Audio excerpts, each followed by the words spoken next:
Let me ask you a question. What determines whether a country is rich or poor?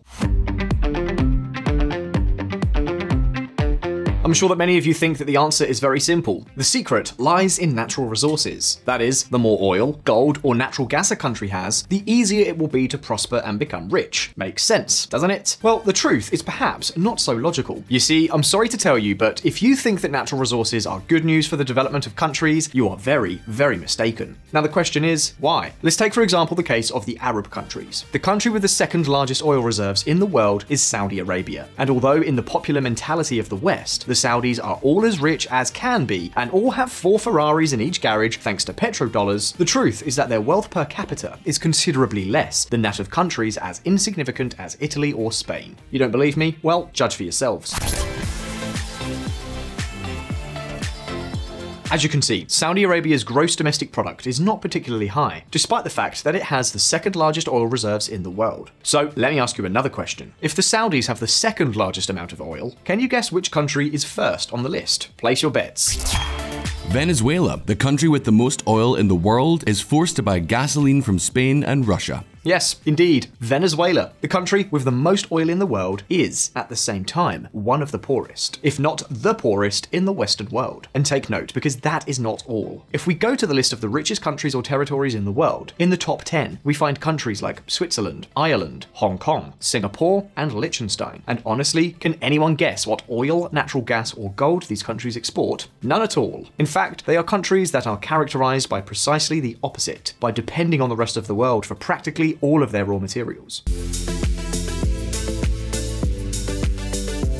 So the evidence seems clear. Everything indicates that natural resources make a country much poorer than we might think. Stop though for just a moment, because I know what you're thinking. Qatar, the Arab country, the owner of Paris Saint-Germain, is a mega rich country. A country that exports loads of oil and that you seem to have forgotten to mention. You are tricking us. Well, obviously there are always exceptions, but when you put all the countries together in a graph, according to their exports of natural resources, you get something like this. As you can see, although there are exceptions to the rule, the trend is very clear. Natural resources in an economy slow down its development. Yes, I know it doesn't make a lot of sense, but that's exactly what the data tells us. So now, the questions are the following. What is it that causes countries with natural resources to become poorer? Why is it precisely the countries without resources that are the wealthiest of all? Is there a way to avoid this resource curse in order to take advantage of them, as Qatar is doing? To answer those questions, let's get into a bit of history.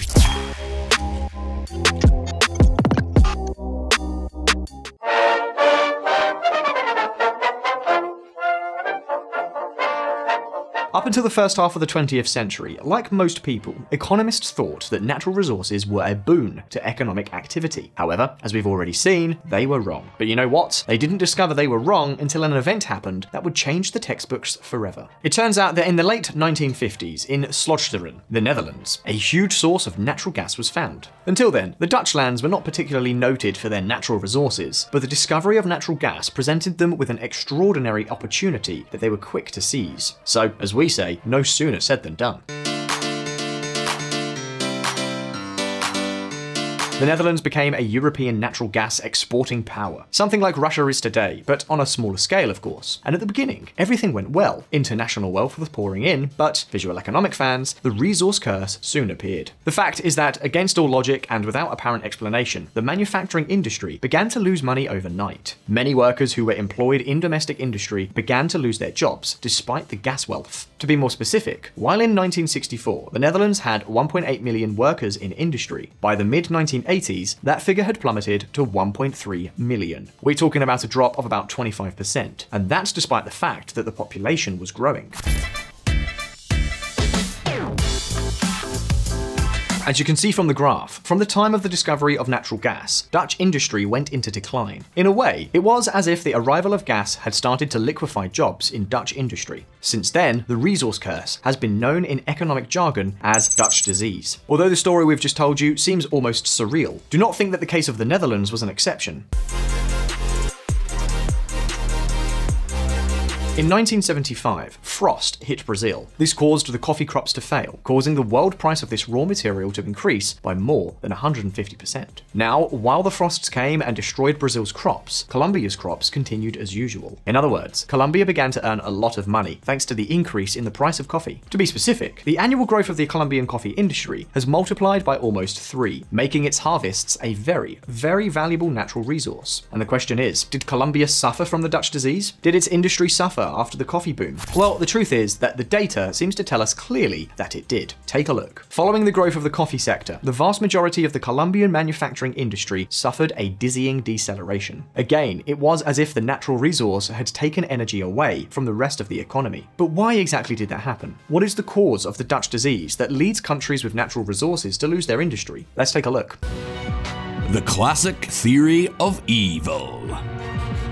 The first theory to explain why Dutch disease occurred was the following. A country's economy can be divided into 3 sectors. 1. The exportable natural goods sector, such as natural gas. 2. The exportable industry sector, such as shoe production. And 3. The local sector, that only trades in the domestic economy, for example, construction companies. When the natural asset sector explodes, as it did in the case of Dutch natural gas, then foreigners start buying local currency in order to acquire that natural gas. If foreigners buy a lot of local currency, then the price of the local currency skyrockets, which is just what you are seeing in this graph, depicting the evolution of the Dutch currency since the 1970s. Going back to the previous sectors, we can see that the natural sector has grown, and this has made the currency more expensive. However, as the currency is now more expensive, it is more expensive for foreigners to buy local shoes, so the industrial sector loses sales and becomes smaller. But pay attention, because that's not all that happens. As usual, when there is a resource opportunity as significant as natural gas, governments tend to nationalize it, or impose very abusive taxes. And what does the government do with that money? Well, indeed. With the money from natural gas, both the government and some private agents start spending much more in the local economy. More is spent on infrastructure, hospitals, subsidies, and in general, the domestic trade sector grows. And what does this mean? Well, because the domestic trade sector is now more profitable, many workers are leaving industrial jobs to work, for example, in construction, causing the industrial sector to shrink even more due to higher labor costs. This effect of workers being channeled from industry to other sectors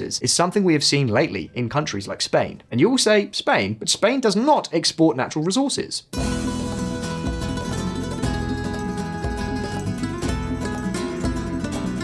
In a way, no, but what it does export is a lot of tourism. And the reason Spain has so much tourism is largely because of its landscapes, beaches, and ultimately its natural areas. This leads many young people to leave school very early to dedicate themselves to tourism. To illustrate this, according to data from the Spanish Ministry of Education, among the regions with the highest number of school dropouts are the Balearic Islands, that is, Mallorca, Menorca, and Ibiza, the Canary Islands, and Andalusia, precisely the most popular tourist regions in Spain. And you may wonder, but why is this a problem? Well, firstly, because dropping out of school means an enormous loss of wealth for any country in the long term. And secondly, because by depending so much on a natural resource, whether it be tourism, oil, or natural gas, an economy runs the risk that if that natural resource ceases to be profitable, everything will collapse. Sound familiar? The collapse of oil prices sinks Venezuela. The fall of a barrel of crude is aggravating the crisis that grips Venezuela. However, VisualEconomik viewers, while these classical theories may make a lot of sense, there is something that they are not able to explain.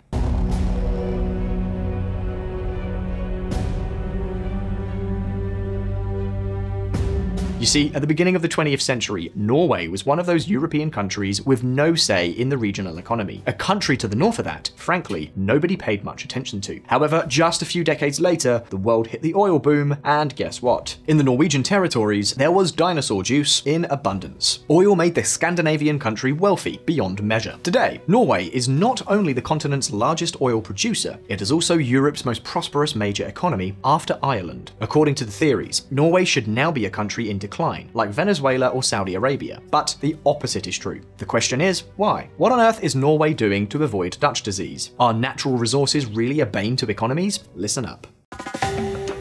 The evil of the usurper. If I ask you to think of Botswana, you will probably think of a desperately poor country, another sub-Saharan territory with a shattered economy, a society with countless epidemics, and where people go hungry day in and day out. But just as not all Arab oil countries are as rich as popular culture makes them out to be, Botswana is nowhere near as poor as some might think. In fact, for 50 years, Botswana has been one of the countries with the highest economic growth rate in the world. And in fact, today its GDP per capita is even higher than that of Latin American economies, such as Colombia or Ecuador.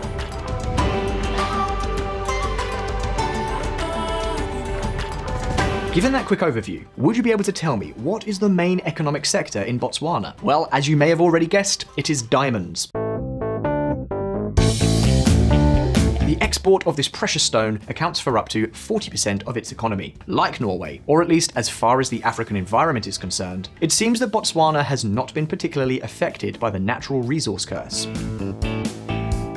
In this graph, you can see how at the same time as Dutch industry began to decline with Dutch disease, public spending skyrocketed. This in itself is not unusual. As we've mentioned before, when natural resources are discovered in a country, the government does its best to capture the maximum benefits and increase public spending with them. But what if the problem of Dutch disease was not in the actual finding of resources, but in how governments use or spend those resources? For example, in the case of Saudi Arabia, we already explained on VisualPolitik that the government uses a large part of the oil money to finance religion, to finance groups of government cronies, and ultimately to use all its money to control the population and stay in power. According to the most recent theories of Dutch disease, the key to the disaster lies precisely in the type of government of each country. Let me explain. On the one hand, there are the countries like Saudi Arabia, authoritarian, corrupt, and wasteful countries, whose governments seek nothing more than to perpetuate themselves in power. And they achieve this precisely by wasting money on corruption, and on things that are not very productive, but which usually brings rewards in terms of popularity or social support. Without digging too deep, 70% of Saudis work directly for the government. In a way, it is as if working as a civil servant is something guaranteed, a paycheck that citizens can receive no matter what they do. This, as you can imagine, does nothing to encourage an entrepreneurial culture. There's a lower rate of entrepreneurship, less innovation, and long-term economic stagnation. On the other hand, however, there is a second type of country. Countries with strong democracies and rule of law, such as Norway, that do not allow politicians to abuse their power or natural resources. These types of countries use the money for productive things, such as the education of citizens, infrastructure, and generally improving people's lives. In short, the key to overcoming the Dutch curse lies in strict political control. And do you know what? Norway is the country with the best democratic quality index in the world. And you'll probably say, yeah, but what about Botswana? Well, Botswana too. The country of diamonds is precisely the country with the lowest corruption perception index in Africa. Quite a coincidence, don't you think? It seems visual economic community that in the face of finding a lot of natural resources, a government can become corrupt and end up sinking the economy of a country. It is actually not at all uncommon. In fact, many economists suggest that this could be the main reason why Africa has remained in poverty for so many decades. But when a government has so much money thanks to the expropriation of natural resources, it does not have to keep citizens happy in order to collect their taxes, but can bribe local leaders and silence critics. Let's just say that natural resources are an unalterable source of income for the tyrant politician of the day. Now, is this something that we can empirically verify, or are these mere assumptions? According to economists Jensen and Wantchikon, in countries such as Nigeria, Gabon, Zaire, and Angola, the presence of natural resources caused their democratic quality to be up to 5 times lower than in similar countries without natural resources.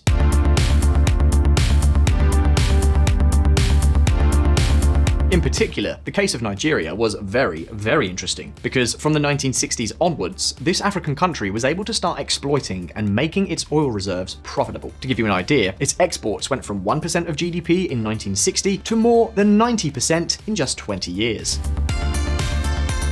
Well, since then, only 4 of the last 35 years of Nigeria's political history have been spent under democratic rule. Not only that, but oil revenues have led to the political and economic centralization of the country. Let's just say that the central government has acquired enormous influence over everything. Not to mention, of course, the countless wars and conflicts over the continent's resources. Are you familiar with the term blood diamonds? Well, you get the picture. In short, even if the Dutch disease has a certain economic basis that can explain it, it seems that everything indicates that it is essentially a political problem. Too many resources in undemocratic countries leads to stagnation and poverty. Rather than wealth for the people, we could say that in most cases, the resources mean wealth for the political elite in power. In any case, at this point, it's up to you. Which theory to explain Dutch disease impressed you the most? Do you think that this is the most significant cause of poverty in Africa? How would you ensure that politicians do not use their power to stick their paws where they are not wanted? You can leave me your answers in the comments below. And of course, if you found the video interesting, you can like it, and of course, subscribe to the channel. From my side, that's all for now. All the best, I'll see you next time.